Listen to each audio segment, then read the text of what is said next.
ಸಂಪೂರ್ಣವಾಗಿ ಡಿಜಿಟಲೀಕರಣ ಆಗಬೇಕು. ಈ ಮ್ಯಾನ್ಯುವಲ್ ಆಗಿ ಕೈಯಲ್ಲಿ ಬರೆಯೋದು, ಕೈಯಲ್ಲಿ ಅಳೆಯೋದು ಇವೆಲ್ಲ ಹೊರಟೋಗ್ಬೇಕು. So end to end technology adoption ಆಗಬೇಕು, ಎಂಡ್ ಟು ಎಂಡ್ ಡಿಜಿಟೈಸೇಷನ್ ಆಗಬೇಕು ಬ್ಯಾಕ್ ಎಂಡ್ ಅಲ್ಲಿ ಅನ್ನುವಂತ ಒಂದು ಚಾಲೆಂಜ್ ಅನ್ನು ಕೂಡ ನಾನು ಅವರಿಗೆ ಕೊಟ್ಟಿದ್ದೇನೆ.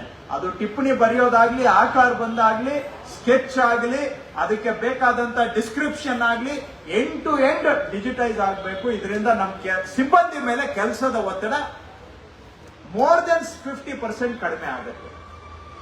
ಅನಗತ್ಯವಾಗಿ ನಮ್ಮ ಸಿಬ್ಬಂದಿ ಇವೆಲ್ಲ ಕೆಲಸ ಮಾಡೋದು ಕಮ್ಮಿ ಆಗಬೇಕು, ಅವ್ರ ಮೇಲೆ ಕೆಲಸದ ಒತ್ತಡ ಕಮ್ಮಿ ಆಗಬೇಕು.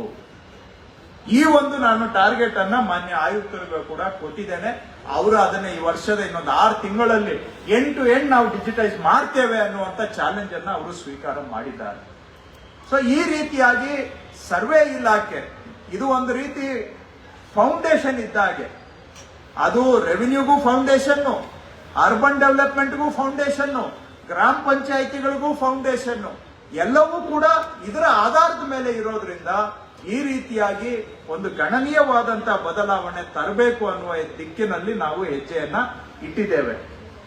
ಅದರ ಜೊತೆಗೆ ಕರ್ನಾಟಕದು ಹಿಂದೆ ಅವರೆಲ್ಲ ಬ್ರಿಟಿಷರ ಕಾಲದಲ್ಲಿ, ರಾಜರ ಕಾಲದಲ್ಲಿ ಹೇಗೆ ಮಾಡಿದ್ರೋ ಗೊತ್ತಿಲ್ಲ, ಆದ್ರೆ ಕರ್ನಾಟಕದಲ್ಲಿ ಬಹುತೇಕ ಮೂಲೆನೂ ಕೂಡ ಅಳೆದು ಎಲ್ಲ ಡ್ರಾಯಿಂಗ್ಸ್ ಮಾಡಿದ್ದಾರೆ. ಇವತ್ತು ಅದು ನಾವು ಇಷ್ಟೆಲ್ಲ ಸಿಬ್ಬಂದಿ ಇಟ್ಕೊಂಡು ಕೂಡ ನಾವು ಇವತ್ತು ಕಷ್ಟ ಸಾಧ್ಯ ಇದೆ ಮಾಡುವಂತಹದ್ದು. ಆದ್ರೂ ಕೂಡ ಟೆಕ್ನಾಲಜಿಯನ್ನು ಉಪಯೋಗಿಸಿಕೊಂಡು ಇಡೀ ಕರ್ನಾಟಕದ್ದು ಡಿಜಿಟಲ್ ಮ್ಯಾಪ್ ಅನ್ನ ತಯಾರು ಮಾಡುವಂತ ಕೆಲಸ ಕಂದಾಯ ಇಲಾಖೆ, ಸರ್ವೆ ಇಲಾಖೆ ಮಾಡ್ತಾ ಇದೆ. ಒಂದು ಕಡೆ ಕ್ಯಾಸರಾಕ್ ಅಲ್ಲಿ ಸ್ವಲ್ಪ ಮಟ್ಟಿಗೆ ಡಿಜಿಟಲ್ ಮ್ಯಾಪ್ಸ್ ಇದಾವೆ, ಆದ್ರೆ ಆಕ್ಯುರೇಟ್ ಡಿಜಿಟಲ್ ಮ್ಯಾಪ್ ಅನ್ನ ಕರ್ನಾಟಕ ಇಡೀ ಕಡೆ ಮಾಡಬೇಕು ಅಂತೇಳಿ ಈಗಾಗಲೇ ಸುಮಾರು 21 ಜಿಲ್ಲೆಗಳಲ್ಲಿ ಇಂಥ ಡ್ರೋನ್ಗಳನ್ನ, ಮತ್ತೆ ಕೆಲವು ಕಡೆ ಅಪರೂಪದ ಪ್ರಕರಣದಲ್ಲಿ ಹೆಲಿಕಾಪ್ಟರ್, ಇನ್ ಕೆಲವು ಕಡೆ ಅನ್ಮ್ಯಾನ್ಡ್ ಏರಿಯಲ್ ವೆಹಿಕಲ್ UAVಗಳನ್ನ ಉಪಯೋಗಿಸಿ ಇಡೀ ಕರ್ನಾಟಕದಲ್ಲಿ 21 ಜಿಲ್ಲೆಗಳನ್ನ ಸರ್ವೆ ಡಿಜಿಟಲ್ ಮ್ಯಾಪ್ ಅನ್ನ ತಯಾರಿಸುವಂತ ಕೆಲಸ ನಡೆದಿದೆ ಸರ್ವೆ ಇಲಾಖೆಯಿಂದ. ಅದು ಅವರು ತಯಾರು ಮಾಡುವಂತ ಡಿಜಿಟಲ್ ಮ್ಯಾಪ್ ಬೇಸ್ ಆಗುತ್ತೆ. ಆ ಬೇಸ್ ಮೇಲೆ ಈ ರೋವರ್ ಅಲ್ಲಿ ಹೋಗಿ ಪ್ರತಿಯೊಂದು ಪೀಸು ಕೂಡ ಕೂತ್ಕೊಳ್ಳುತ್ತೆ.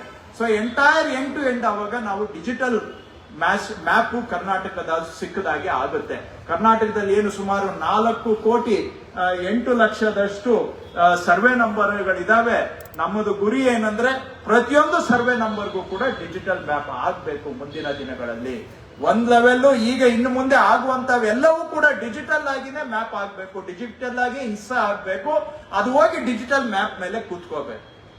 ಸೊ ನಾಳೆ ದಿನ ಅದರಿಂದ ಏನಾಗುತ್ತೆ, ಅದು ಕನ್ವರ್ಷನ್ ಬರ್ಲಿ, ಡೆವಲಪ್ಮೆಂಟ್ ಬರ್ಲಿ, ಏನೇ ಬರ್ಲಿ, ಆಟೋಮ್ಯಾಟಿಕ್ ಆಗಿ ಎಲ್ಲರಿಗೂ, ಅದು ಗ್ರಾಮ ಪಂಚಾಯತಿ, ಮುನ್ಸಿಪಾಲಿಟಿ, ಪ್ಲಾನಿಂಗ್ ಡಿಪಾರ್ಟ್ಮೆಂಟ್ ಎಲ್ಲದಕ್ಕೂ ಕೂಡ ಇದು ಬೇಸ್ ಲೇಯರ್ ಆಗುತ್ತೆ.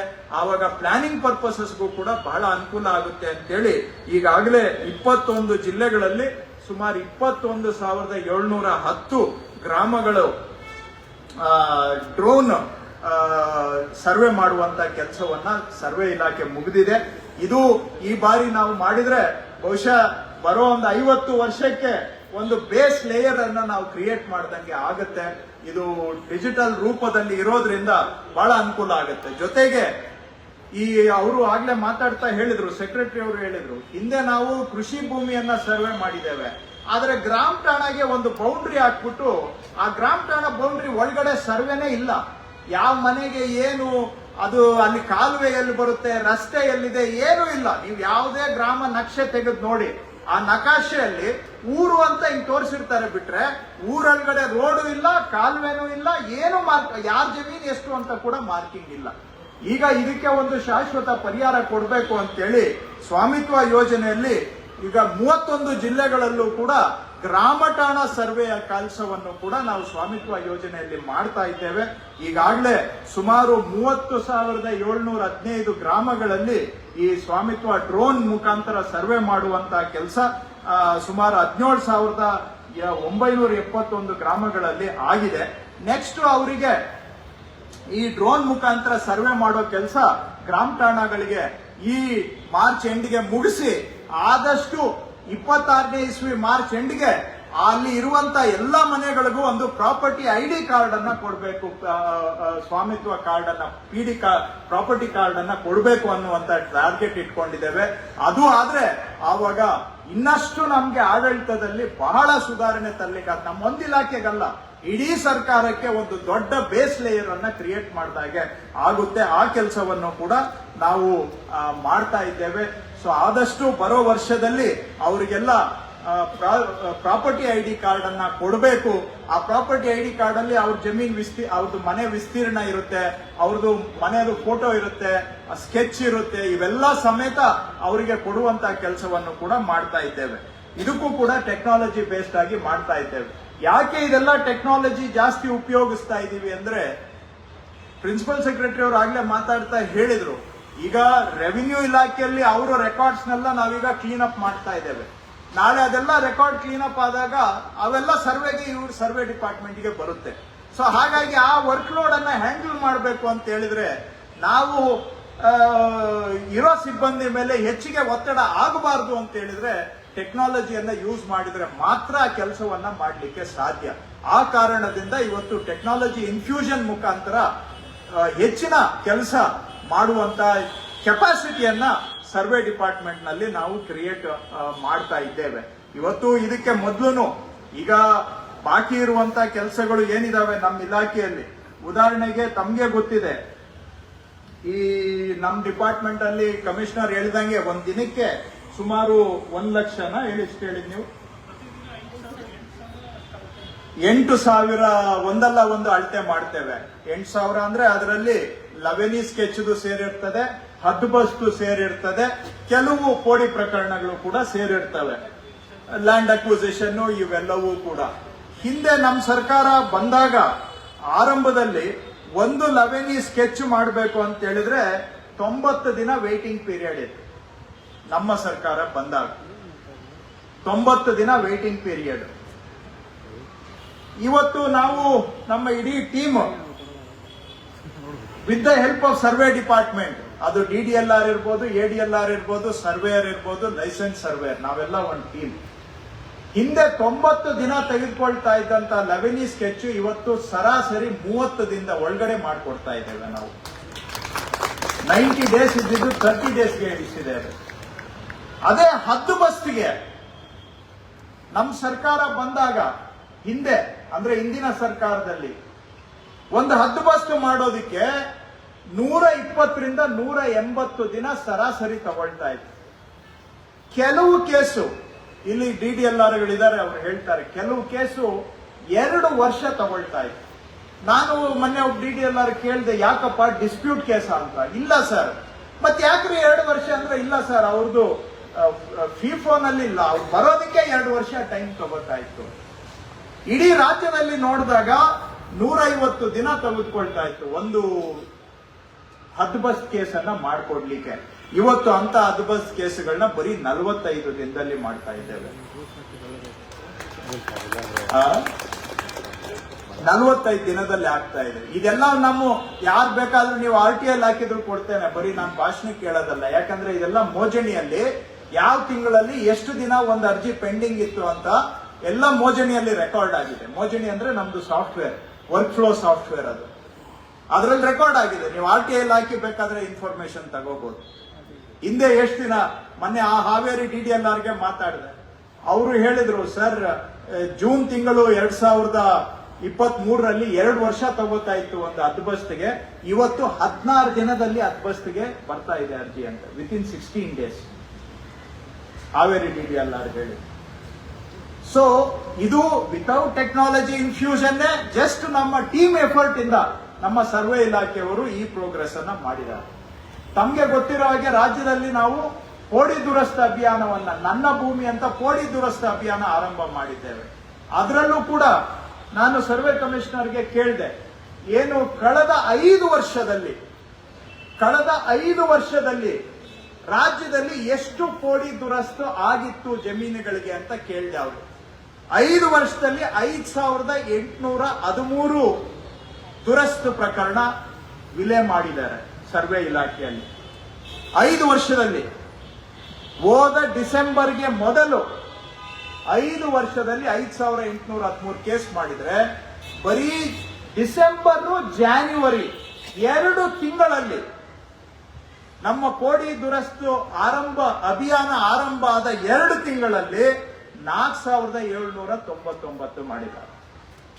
5 ವರ್ಷದಲ್ಲಿ ಆದಂತಹ ಕೆಲಸ 2 ತಿಂಗಳಲ್ಲಿ ಆಗಿದೆ.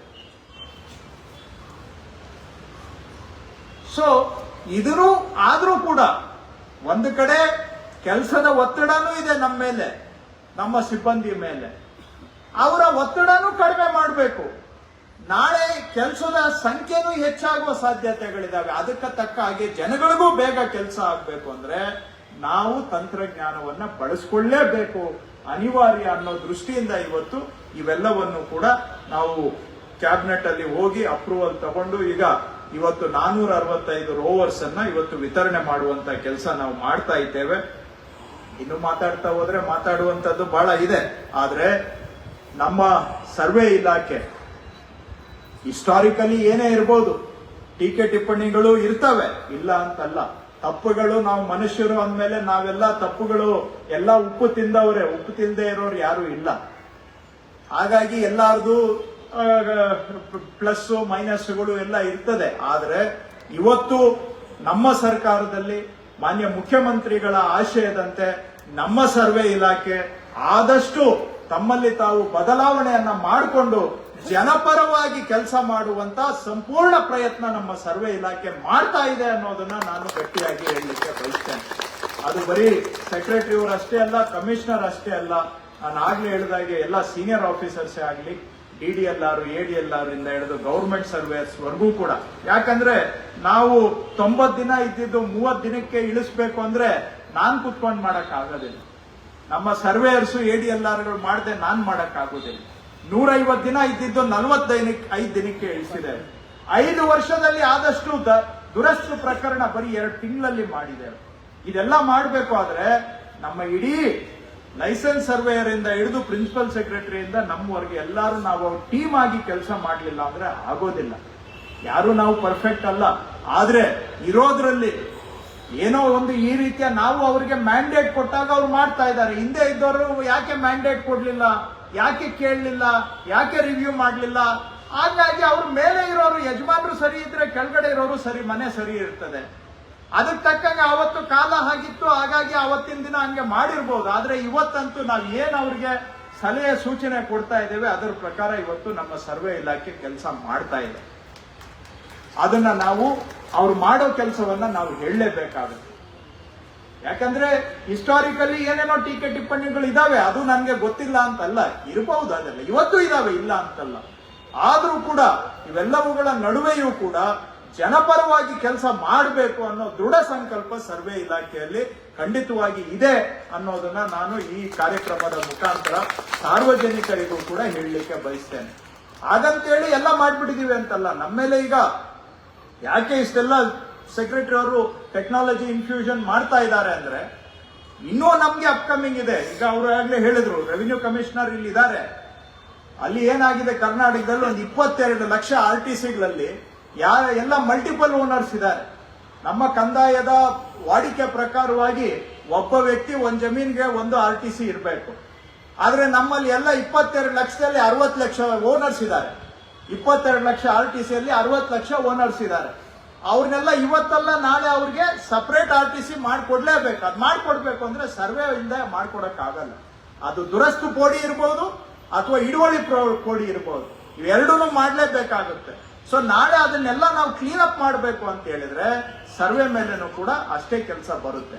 ಹಾಗಾಗಿ ಇವತ್ತು ಇಂಥ ಇನ್ಸ್ಟ್ರೂಮೆಂಟ್ ಇಟ್ಕೊಂಡು ಬರೀ 20% ಟೈಮ್ ಅಲ್ಲಿ 50 ನಿಮಿಷ ತೆಗೆದುಕೊಳ್ಳುವಂತ ಕೆಲಸವನ್ನ 10 ನಿಮಿಷದಲ್ಲಿ ನಾವು ಮಾಡೋದಿಕ್ಕೆ ಆದ್ರೆ ಆವಾಗ ಮಾತ್ರ ನಾವು ಈ ಏನು ಹಿಸ್ಟಾರಿಕಲ್ ಪೆಂಡೆನ್ಸಿ ಇದನ್ನೆಲ್ಲ ವರ್ಷಾನುವರ್ಷಗಳಿಂದ ಹಿಂದೆ ಆಗ್ಬೇಕಾಗಿತ್ತು.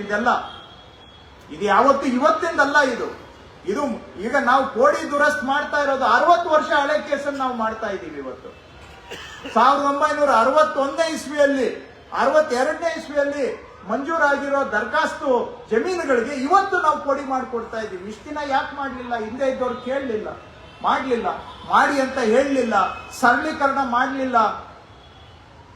ಸರಳೀಕರಣ ಮಾಡಿದ್ದಿದ್ರೆ ಬಹುಶಃ ಆಗ್ತಿತ್ತು. ಆದ್ರೆ ಇವತ್ತು ಅವುಗಳನ್ನ ಮಾಡ್ತಾ ಇದ್ದೇವೆ.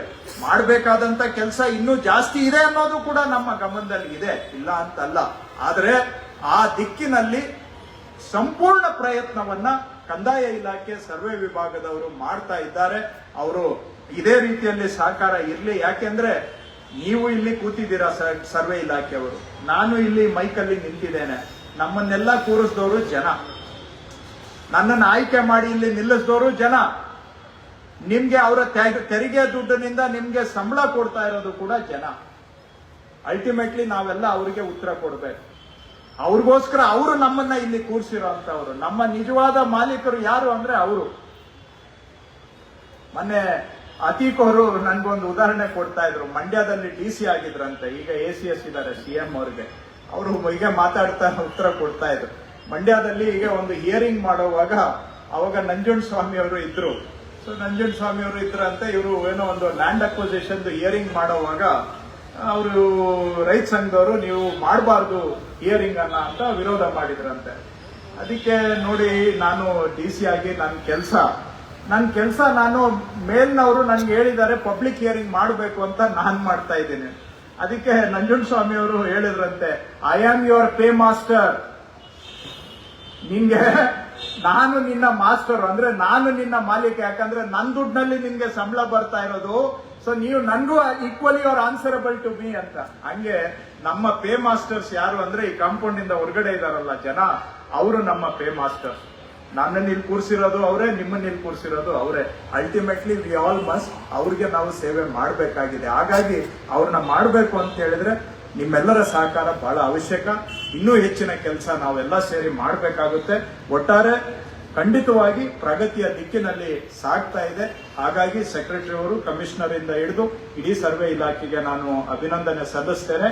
ಮತ್ತು ಇವತ್ತು ಕೊಡ್ತಾ ಇರತಕ್ಕಂತ ಈ ಸಾಧನಗಳು ನಿಮ್ಮ ಕೆಲಸದ ಒತ್ತಡ ಕಡಿಮೆ ಮಾಡಲಿ, ಆಧುನಿಕ ತಂತ್ರಜ್ಞಾನದ ಸ್ಪರ್ಶದಿಂದ ಇನ್ನಷ್ಟು ವೇಗವಾಗಿನೂ ಕೆಲಸ ಆಗಲಿ, ನಿಮಗೂ ಕೂಡ ಅದರಿಂದ ವರ್ಕ್ ಬರ್ಡನ್ ಕಡಿಮೆ ಆಗಲಿ ಅಂತ ನಾನು ಆಶಿಸ್ತೇನೆ. ಇದರ ಒಟ್ಟು ಪ್ರಯೋಜನ ಜನಗಳಿಗೂ ಕೂಡ ಆಗಲಿ ಅಂತ ಆಶಿಸ್ತಾ ನನ್ನ 4 ಮಾತಿಗೆ ವಿರಾಮ ಕೊಡ್ತೇನೆ. ಧನ್ಯವಾದ.